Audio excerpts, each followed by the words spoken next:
morning, everybody. Good morning.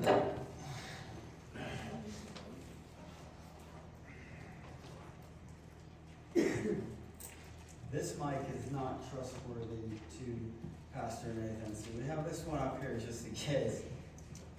It was working all morning, and now the microphone on is not. Big mic, That's okay. fine. Oh, it's working now. There.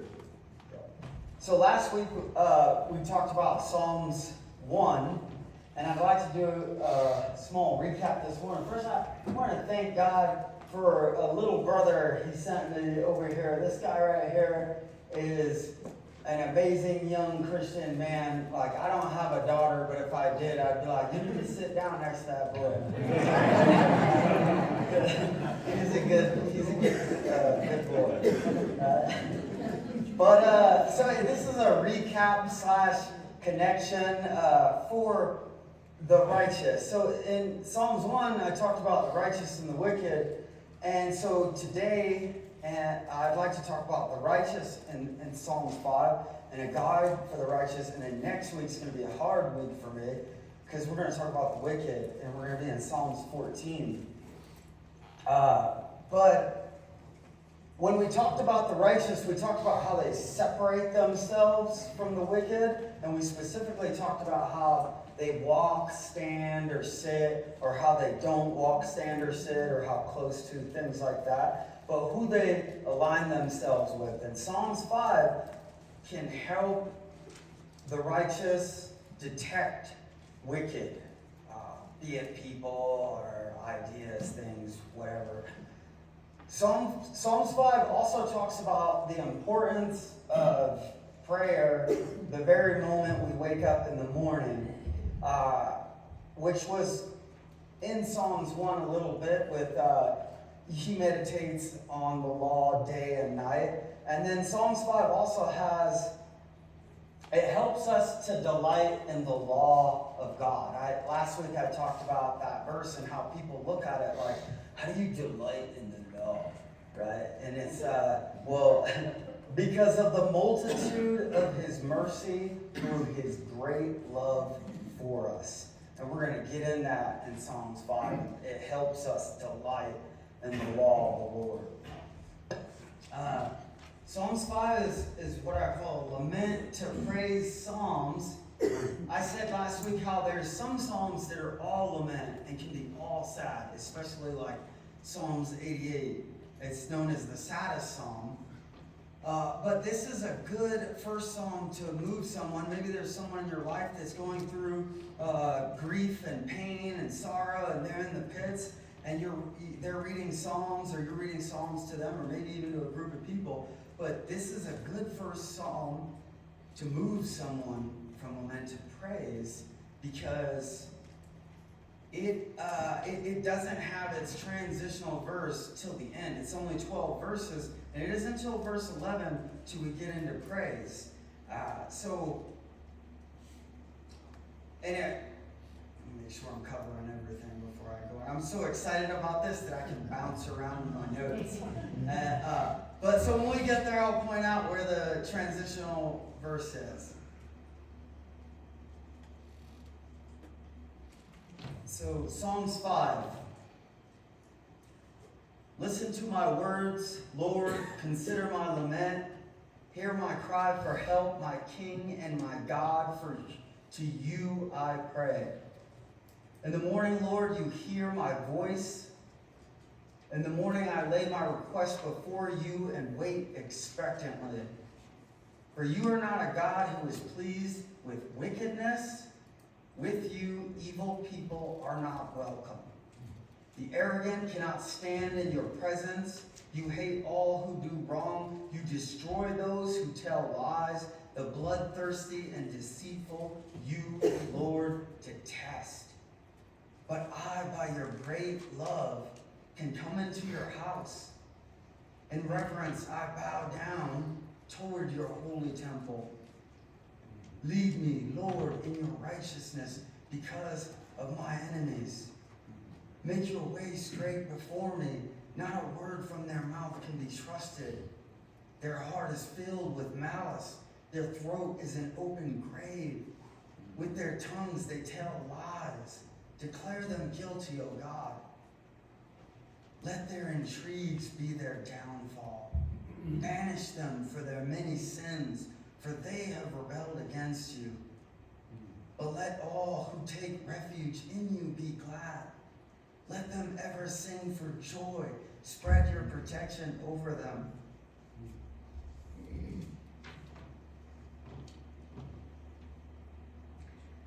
That those who love your name may rejoice in you. Surely, Lord, you bless the righteous. You surround them with your favor as with a shield. Like I say about Psalms, sometimes you read them during the hardest times of your life. Sometimes for me, Psalms can bring me back to a certain time. And I thank the Lord we have notes and it can guide me and I can get back on track because that started to get rough towards the end there. But there's many lessons we can take from Psalms 5, but I'm going to focus on 3 this morning. And I kind of pointed them out earlier. The power of words, the power of relying on God first thing in the morning, right? Or the power of agape or God's love. And these things can edify the righteous. So today, that's what I hope to do in reading to you Psalms 5 and breaking it down. I said last week that I looked up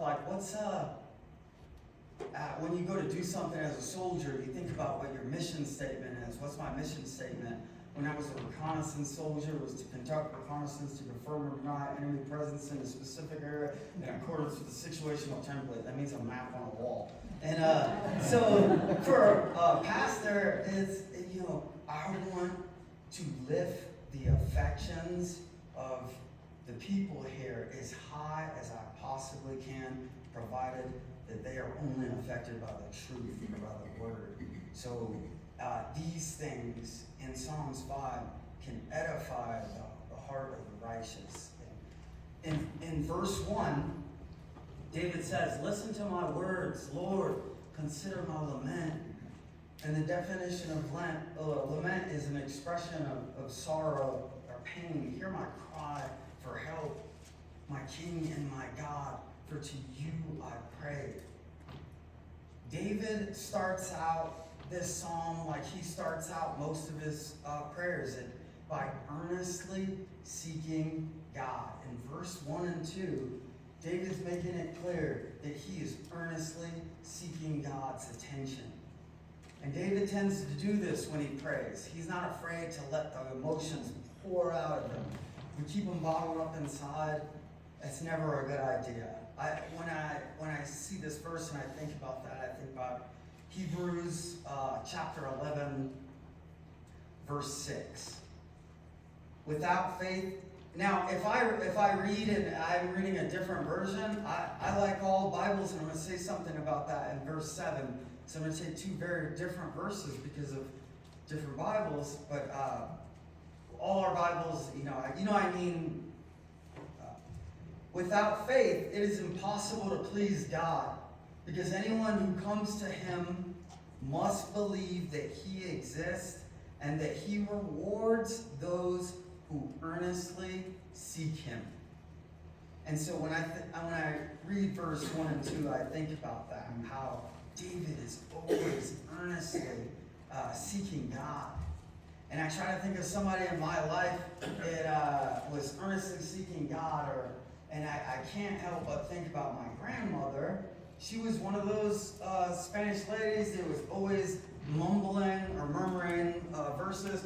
And when we went into her apartment on the 6th floor of Marcy Projects, but my grandmother walked with God all the time.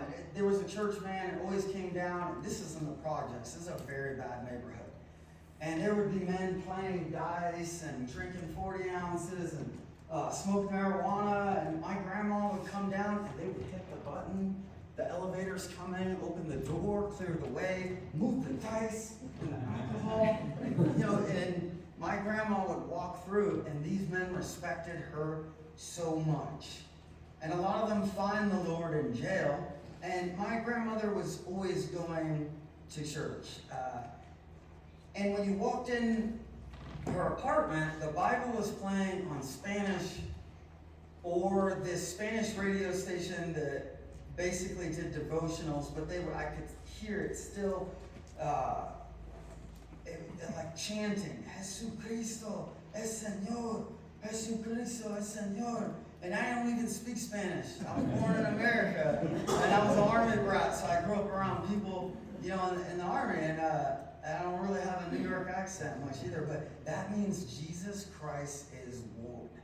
So even in another language, the word can water the tiny mustard seed in your heart. And my grandmother never made a show of praying. She would close her door and you could hear this in there. And except for when I was in Afghanistan in 2006, they said it was like there was something wrong with her. And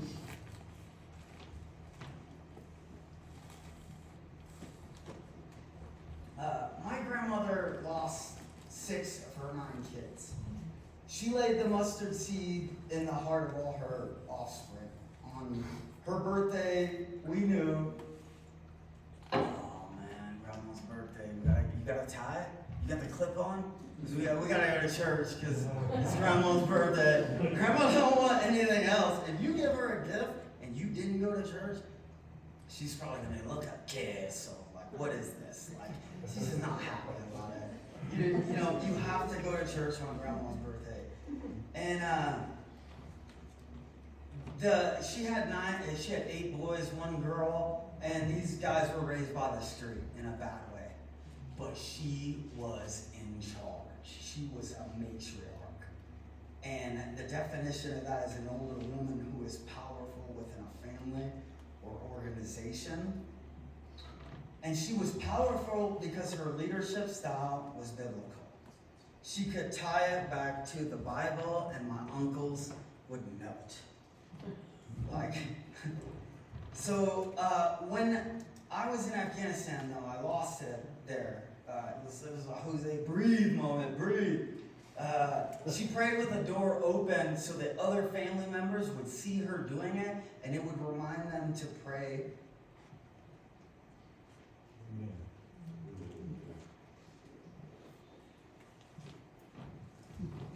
So, verse 3 drives home. I'm so glad I'm changing the subject.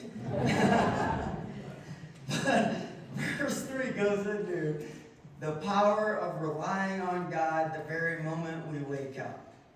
And in the morning, Lord, you hear my voice. In the morning, I lay my request before you and wait expectantly.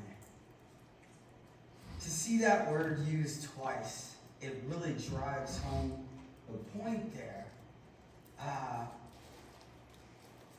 And maybe for you, you're in a rush in the morning, and it's as simple as I put on these hymns and I hear music, I hear people singing God's word, and it's beautiful, and it's making my soul feel well, and I'm starting my morning with God. My first thoughts are not whatever the light box decided to show me, right?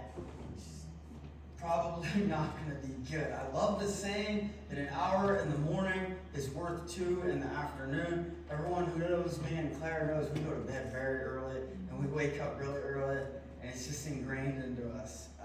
David chose to pray first thing in the morning. And God is telling us here in verse 3 that there is power in reliance on God from the very moment that we wake up and start our day. For you are not a God who is pleased with wickedness. With you, evil people are not welcome. When I think of this, and there are people that will say, oh, we're supposed to be loving, and we're supposed to be accepting everybody, this, that, and that. So there's no wicked people in the world, right? Is that what we're saying? And when I think about this, I think about Pastor Nathan 2 weeks ago, before he left, and he was talking about Nebuchadnezzar, and there was something he kept echoing, and I love the way he said it. He said it because he said it with passion and fire, and he looked down like he was looking down at Nebuchadnezzar. He said, you thought you were going to do this or that, but God said you're going to eat grass. Think about that. Like you want people to make statues of you. You want them to worship you. And Nathan kept coming back over. He liked saying it. You're going to worship. You're going to eat grass. In Daniel chapter 4, verse 33, immediately what had been said about Nebuchadnezzar was fulfilled. He was driven away from people and ate grass like the ox. His body was drenched with dew of heaven until his hair grew like the feathers of an eagle and his nails like the claws of a bird. This morning we were talking about principalities and powers. We were talking about governments and things that are trying to drive people away from the light and towards the dark. They can go eat grass. And if you think it's mean to say that, know that this is not mean David even. This is compassionate David. In verse 10, I'll get into that.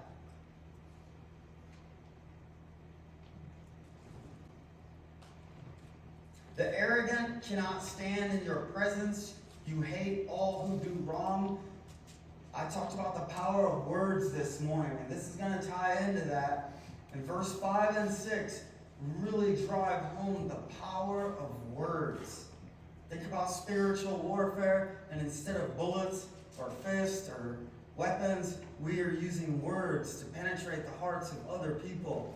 And words do matter. A long time ago when Logan was really sensitive, I just met him. He had been bullied, taken out of public school, and he was in a really bad way. He asked me,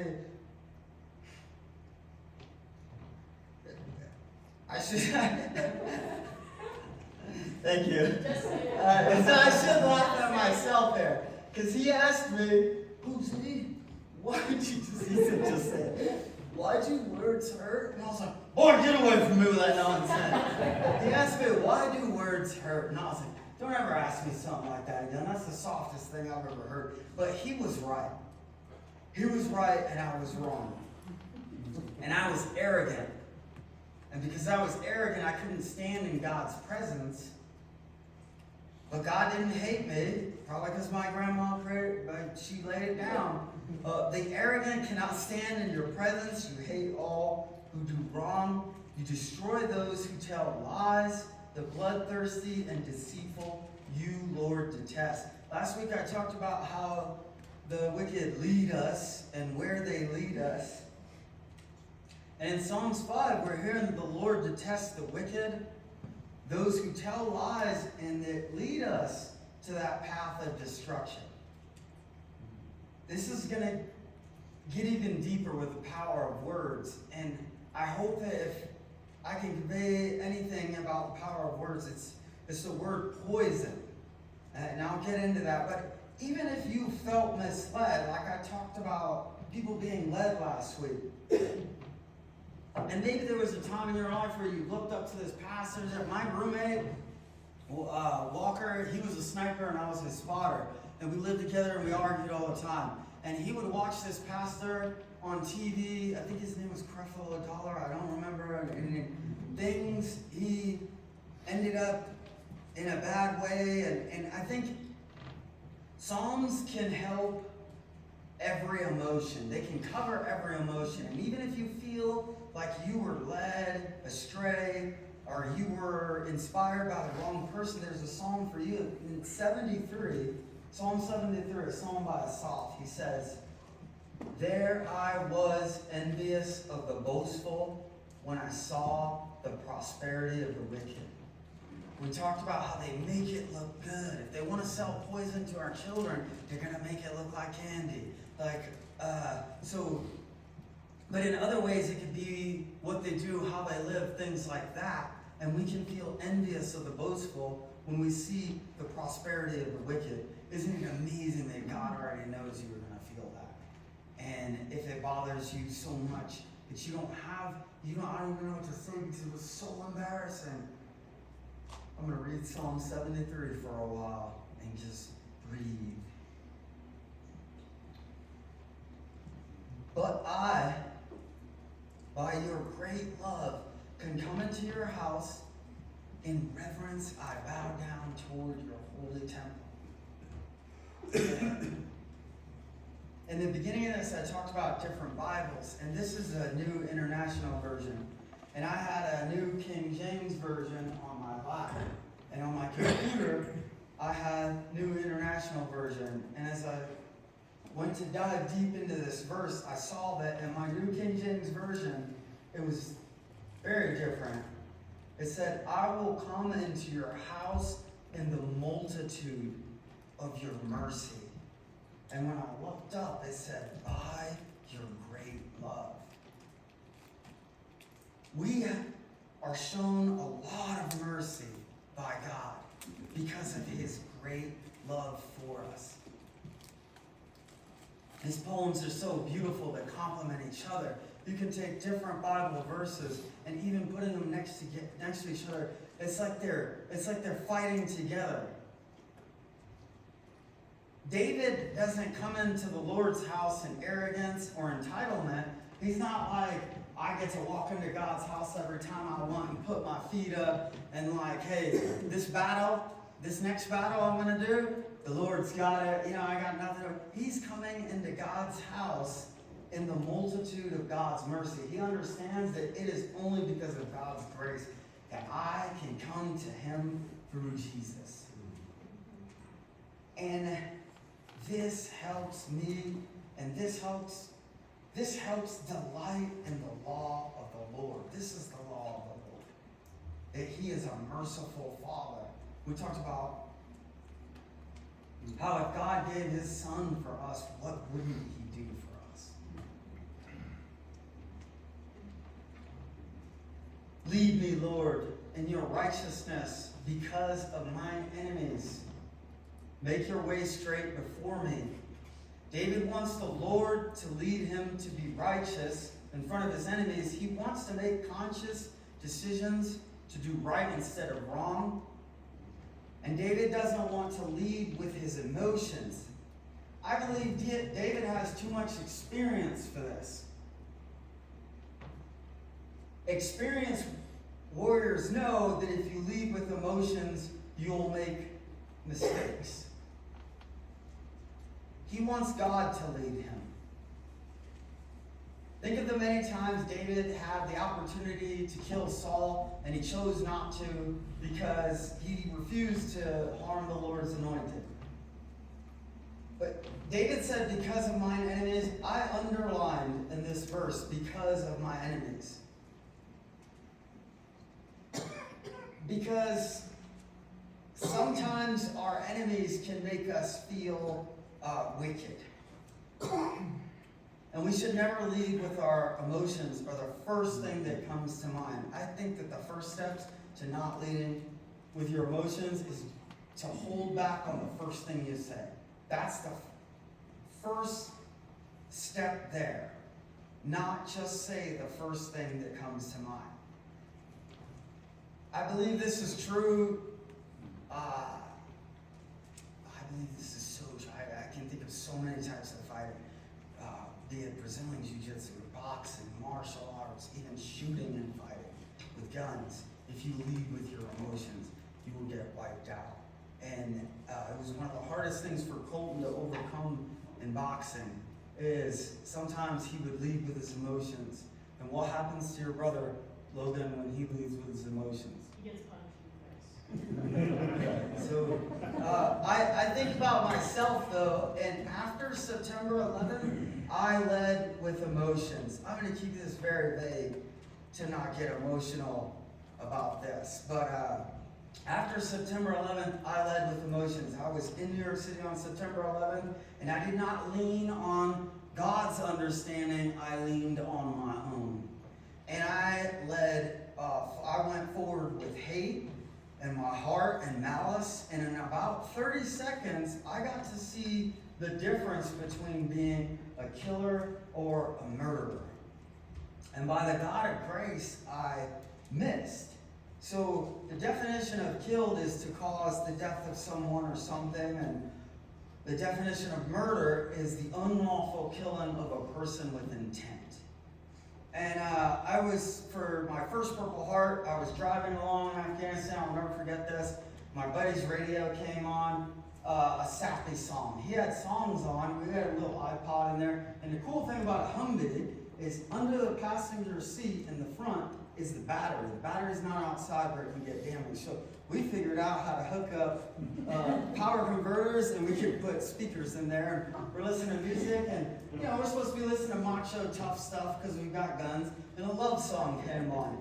So I reached over to make fun of Dennis Kirk. I put my left hand on his right shoulder, and I said, you got it bad. And I'm like, be quiet, Cruz. And it's right after, boom, he said that, and boom. I remember my head hitting the top of the vehicle, and the vehicle was in the air. And that was all I can think of. My vehicle is in the air right now. This is not good. And when it landed, I could tell it no longer has front tires.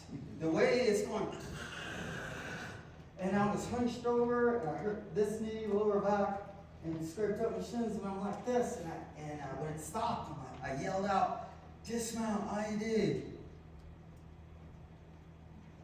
My friend who was in the turret, Reyes, went out of the turret into a compound, hit the floor. And Afghans, the way they actually are in real life is as soon as they saw him, they brought him tea, food, goat meat, and they were taking care of him. But we didn't know where he was, so we were freaked out. And I thought that the guys in front of me may not be alive. And I started ramming the door. I opened the door and get out, and the shooting kicks off, right? And so we're firing. We're trying to establish a perimeter, gain fire superiority. We've got way better weapons thanks to your tax dollars. And somebody said there was a squirter, which means someone who's trying to leave the engagement. And I look, and he's on a motorcycle, and most Taliban are on motorcycles. And as I'm thinking that, my red dot comes up. It's in front of him, and here we go. This is killing.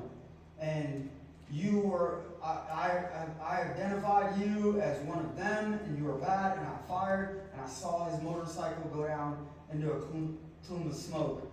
Someone said, good shot, Cruz, and I was getting up. I wanted to get to a vehicle so I could get over to him because he was close enough to us. And someone yelled, he's up, he's up. And this is crossing a line into murder.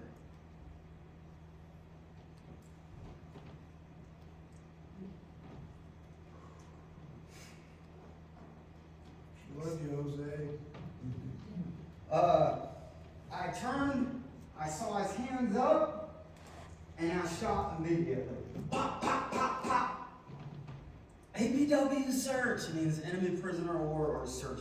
So guy grabbed a vehicle, we jumped in the vehicle, we get over there, and we find out immediately he had nothing to do with anything, and there was not a scratch on him. And we're like, hold on. Yeah, I understand you were further away and we shot, but he doesn't have dirt on him from the motorcycle crash. Like, this man was unharmed. We could tell instantly that he had nothing to do. He was a flamboyant hairdresser. He jumped out of that ditch, we could tell by his demeanor and everything, like, thank you, Lord, I did not hit this man. And I need to calm down. I was in that vehicle, it blew up, my back hurts, my knee hurts. I was in New York City on September 11th, I thought you were Taliban. I am sorry. We bought him a new motorcycle and stuff. It's kind of awkward because you got a job on base, and after they cut your hair, they do this weird thing where they give you a massage. And it's like, he was glad it turned out for good because you make it right. But the Lord, I didn't hit him. And I just want people to know that if you lead with your emotions, you can do something really stupid, really fast, And you might not be able to take it back. Okay, you might not miss. And I'm not talking about with guns. I just mean in life, you might not miss. So, at Jeff's Bible study on Wednesday, he pointed out in Proverbs 3, trust in the Lord with all your heart and lean not on your own understanding. In all ways submit to him, and he will make your paths straight. David is calling on the Lord to, I'm about to go in front of my enemies, and I need you to lead me. I need you to lead me, Lord, because we know what happened when people lead. So I love that because of my enemies. Not a word from their mouth can be trusted. Their heart is filled with malice. Their throat is an open grave. With their tongues they tell lies. This is the second time in this Psalms that it's saying that they tell lies. Wow. Romans chapter 3 quotes this psalm, but it goes a little deeper and it goes off. It goes hard. In Romans chapter 3, verse 13, it says, their throats are open graves, their tongues practice deceit. The poison of vipers is on their lips. The power of words that the Lord can consider a mouth poisonous. I fear the wrath of God. I do. And to me, when the Lord refers to a mouth as poisonous, I'd be wary of what I say, you know. Declare them guilty, O God. Let their intrigues be their downfall. Banish them for their many sins, for they have rebelled against you. With these words, let their intrigues be their downfall. I've underlined that part there. Let their intrigues be their downfall. With those words, David is appealing to the Lord to execute vengeance on his enemies, but not the way we think. I said earlier, this is not battle David. This is David talking about people who talk mostly. And that's what we see a lot of today on screens and things like that. People talking, people saying lies. This side's lying. Maybe if they're all lying and they don't even realize they're lying anymore, maybe people just don't know what they're talking about, I don't know. But David is saying, let their intrigues be their downfall. This is not Psalms 18 David, which to me is like the most violent psalm. This is not David. This is a man who I cut his leg off and made a mockery of him while he was screaming on the floor. This is not that David, but this is who we're talking about here. And he's saying, let their intrigues be their downfall. Time will deal with them. The Lord will sort them out. He'll give them plenty of what they want, and their intrigues will be their downfall. Now, I said earlier, there's a transitional verse here. And this is that part. I want to point this out because if you're reading this to someone or if I'm reading out loud, I changed my demeanor on this verse. Maybe it's not a smile. Maybe it's not, I don't know how to describe it. But if I can add joy or hope, if I can say these verses with the sound of hope in my voice. But let all who take refuge in you be glad. Let them ever sing for joy. Spread your protection over them, that those who love your name may rejoice in you. Surely, Lord, you bless the righteous. You surround them with your favor as with a shield. We all know who our shield is, right? God has many names in Hebrew. Claire told me one last week. Jehovah Magen. It means God, my shield. One of his names are literally my shield. And who is our shield? Some Bibles say who is our true covering. And that reminds me when I hear true covering of 2 Corinthians chapter 12, verses 9 and 10. In no uncertain terms, it's made very clear who our true covering is here. Jesus is a faithful protector and provider and invites people to put down their false shields and take hold of him as their true covering.